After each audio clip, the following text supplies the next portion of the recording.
Margaret was 71. For 6 years, she took her blood pressure medications faithfully, never missed a dose, never missed an appointment. One Tuesday morning, she stood up from bed the way she had 10,000 times before, and she fell. A fractured hip. 11 days in the hospital, 4 months in rehab. She came home a different woman. Doctors called it a fall. It was really the consequence of a medication effect nobody had ever explained to her. Nobody sat her down and said, "Margaret, here's what your blood pressure medication does when you stand up too fast. Here's what to watch for. Here is what to do."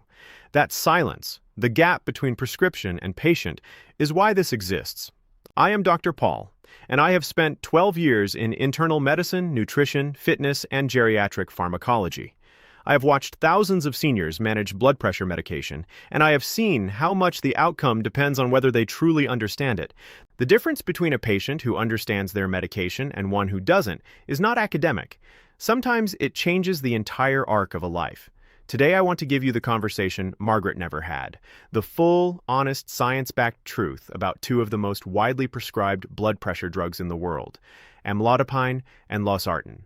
By the end, you will know what they do inside your body, why they work, what side effects to watch for, what myths to drop, what silent dangers to respect, and what questions to bring into your doctor's office.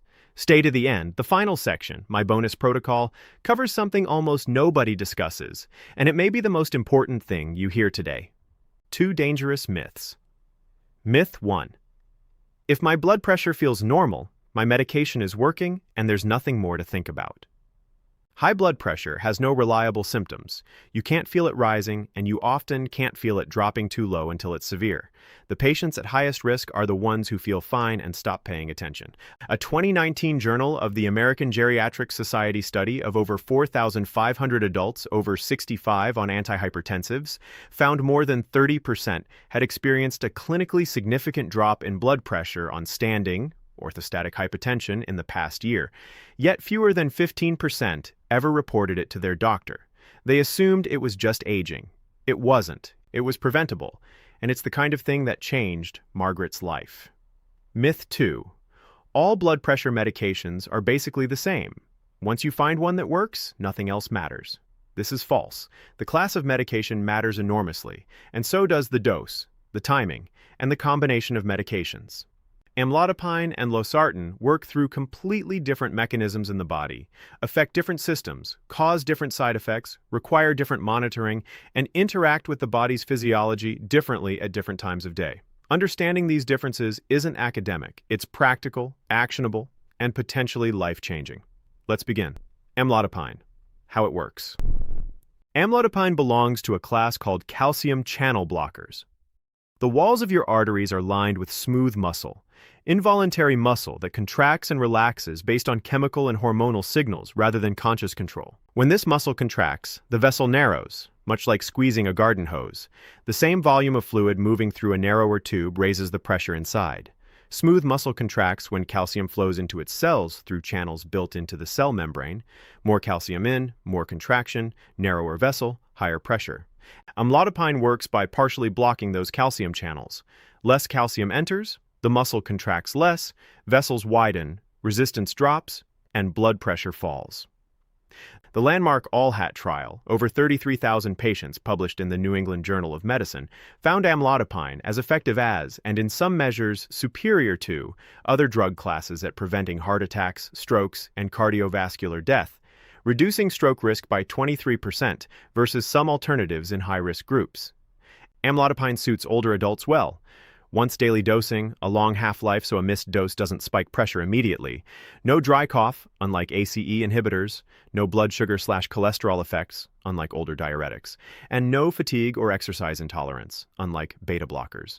Side effects to know: ankle/leg swelling, peripheral edema. The most common complaint, affecting 10–30% of patients.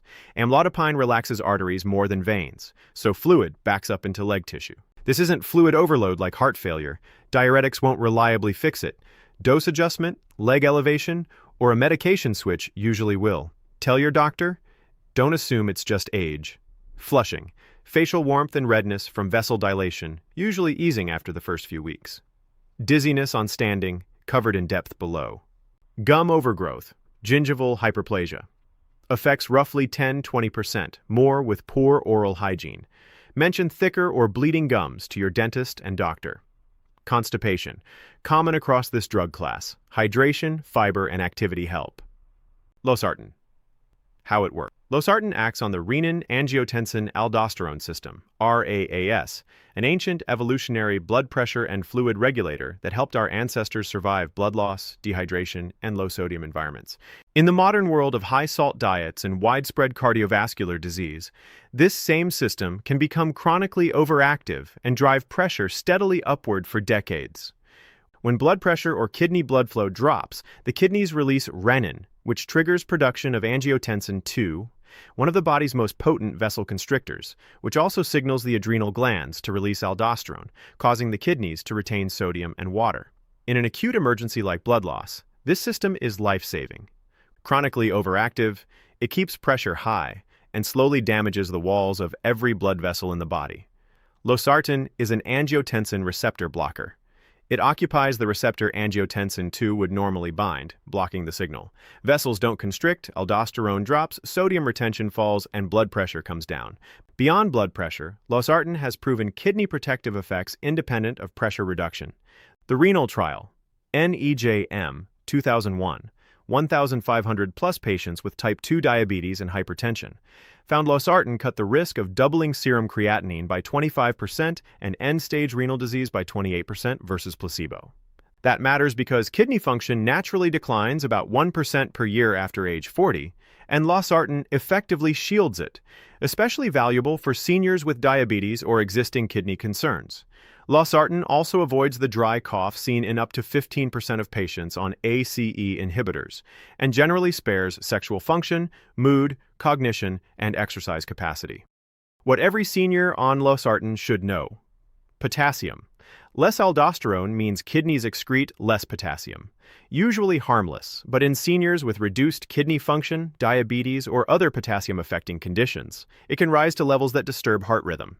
If you've been on Losartan over 6 months without a potassium check, ask for 1 hour. It's a simple blood test. Normal dietary potassium, bananas, oranges, tomatoes, potatoes, avocados, greens, beans, is fine for most patients. The real caution is with potassium chloride salt substitutes, which should be discussed with your doctor first. Kidney function. Usually protective, but in specific situations, renal artery narrowing, certain heart failure types, or dehydration, Losartan can temporarily reduce kidney function. Kidney labs should be checked at baseline, 2–4 weeks after starting or changing dose, then every 3–12 months. Illness. Vomiting, diarrhea, fever, or poor fluid intake can drop blood pressure and stress the kidneys. Both Amlodipine and Losartan may need to be temporarily paused during serious illness, but call your doctor first. Don't decide alone. The dizziness on standing deep dive. Together, Amlodipine and Losartan lower blood pressure, additively intentional and beneficial for control, but riskier during position changes. When you stand, roughly 300,500 milliliters of blood immediately pools in the legs due to gravity. Normally, the cardiovascular system compensates within seconds through a faster heart rate and vessel constriction that pushes blood back up to the brain. Medications that relax blood vessels, which is exactly what both Amlodipine and Losartan do, blunt that compensation, so pressure dips further than it should before correcting. For roughly 2 to 15 seconds, blood flow to the brain is reduced, and you feel it as lightheadedness, a wobbly sensation, dimmed vision, or a brief feeling of unreality. Most people have experienced a mild version of this at some point, but in seniors on 2 or more blood pressure medications, the effect can be more pronounced and longer lasting. Morning is highest risk, since blood pressure naturally drops during sleep, and the regulatory system hasn't fully woken up when you stand. A 2020 Hypertension, American Heart Association paper found morning orthostatic hypotension in seniors on antihypertensives was linked to a 40% increase in fall risk. What to do starting today? The 4-step rise. Lie quietly 30–60 seconds after waking to sit on the bed's edge for 30 seconds to hold something stable to stand slowly. 2 minutes, dramatically lower fall risk. Sit a moment after a hot shower before standing. Heat amplifies vessel dilation. Use armrests to rise slowly from chairs and cars. Limit alcohol. Even 1 or 2 evening drinks can worsen next morning blood pressure regulation. Stay consistently hydrated throughout the day, roughly 8 glasses spread out, not gulped at once. Dehydration exaggerates medication effects. If you get dizzy on standing, even mildly, even occasionally, tell your doctor. It's usually fixable through dose, timing, hydration, or technique. A fall from ignoring it may not be. If this resonates, if you've had unexplained dizziness, unexplained ankle swelling, or never had your potassium checked on Losartan, that's exactly the gap this information is meant to close. Bring it up at your next appointment. Drug, food, and supplement interactions. Amlodipine is broken down by the liver enzyme CYP3A4. Certain antifungals, fluconazole, antibiotics, clarithromycin, erythromycin, and grapefruit juice inhibit this enzyme, letting amlodipine build up and amplify its blood pressure-lowering effect, sometimes for up to 24 hours after a single glass. Discuss grapefruit habits with your doctor or pharmacist. Losartan's biggest concern is NSAIDs, ibuprofen, naproxen, which both blunt its blood pressure effect and can stress the kidneys, especially with regular use in older adults. Occasional short-term NSAID use is generally lower risk. Regular use warrants a conversation. Acetaminophen, Tylenol, is generally the safer choice for pain relief. Potassium-sparing diuretics, spironolactone, eplerenone, and potassium supplements can raise potassium further alongside losartan and need medical supervision. Herbal supplements matter too. Licorice root can raise blood pressure and counteract these medications. St. John's wort induces CYP3A4 and can lower amlodipine levels. Hawthorn berry can unpredictably add to both drugs' pressure-lowering effect. Tell your doctor and pharmacist about every supplement, herbal tea, and over-the-counter product you use. Monitoring yourself at home. A home upper arm blood pressure monitor, $30, $70, gives a far more accurate everyday picture than office visits, which are skewed by anxiety, walking to the appointment, and conversation. How to measure well. Same time daily, ideally morning before medication and breakfast, optionally evening too. Sit quietly, 5 minutes first.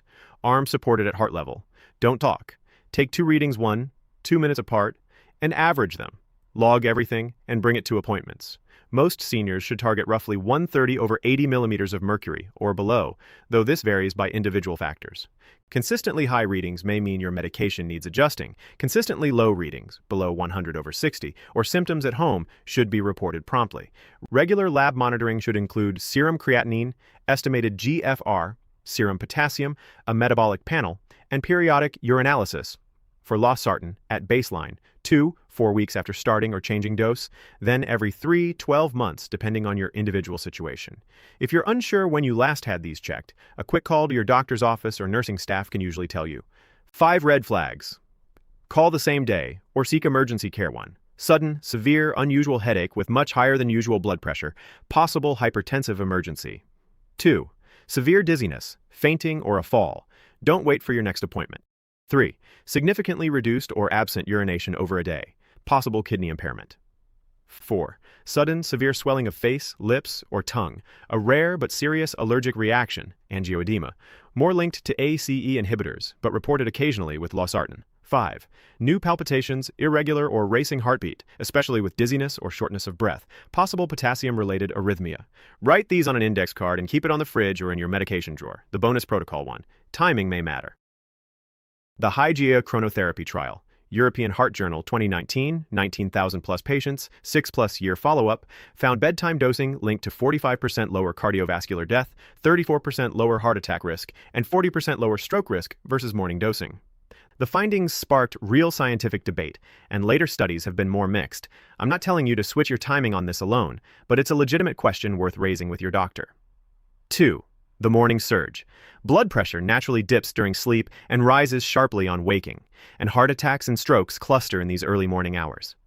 If your pre-dose morning home readings run high, tell your doctor. Timing or dosing may need adjusting. 3. An illness preparedness plan. Ask your doctor directly. If I get significantly ill with vomiting, diarrhea, or poor fluid intake, should I hold these medications? Get a specific answer, write it down, and keep it with your medication list. Deciding this in advance beats guessing while unwell. Taking daily medication isn't emotionally neutral. For many people, especially those who took pride in decades of good health without needing a prescription, starting a blood pressure medication marks a kind of transition, a recognition that the body is now asking for a different kind of support. Some patients resist for exactly this reason, feeling it means giving up or accepting decline. Others swing the opposite way, becoming so reassured that the medication is handling it that they stop monitoring, stop asking questions, and disengage from their own care. Both responses, left unexamined, can lead to worse outcomes. The amlodipine and losartan you take every day are tools protecting the brain that holds your memories, the kidneys that clean your blood, and the heart that keeps everything running. Understanding them clearly, monitoring yourself while on them, and staying in active dialogue with your doctor isn't passivity or defeat. It's what informed partnership with your own healthcare actually looks like. Your 7-day action plan, day 1, write down both medications, doses, and times. Keep the list accessible. Day 2, buy a home blood pressure monitor. Verify it against office readings. Day 3, take and log a morning reading before medication and breakfast. Day 4, write the 5 red flags on an index card. Post it on the fridge. Day 5, list every other medication and supplement you take, including anything you haven't mentioned to your doctor. Day 6, practice the 4-step rise.